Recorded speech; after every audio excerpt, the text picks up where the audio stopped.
turning our attention to what's happening on the newspaper front. We've got the Sunday Times, the Sunday World, the Sunday Tribune. Let's hone in on what they had to say this morning.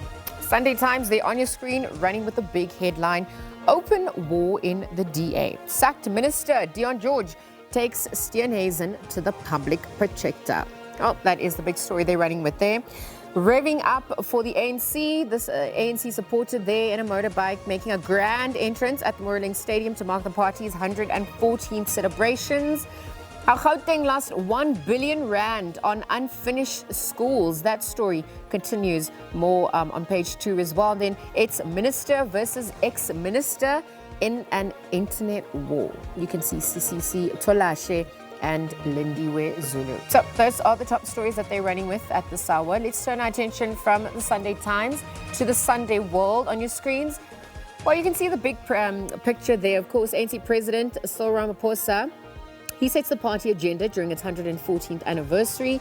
This picture captured as he arrived for the January 8th statement at Moorooling Stadium in Rustenburg yesterday.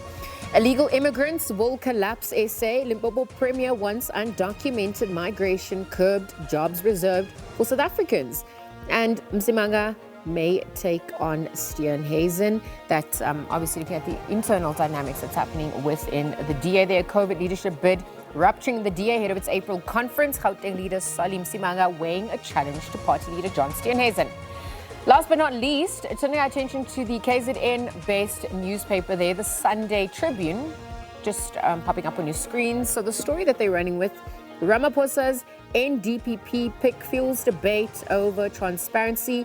Action SA leads attack on the framework used to make the appointment. KZN, Cape schools face readiness crisis, and KZN Premier warns of potential chaos after NFP's exit. Those are your top stories. Let's leave it there.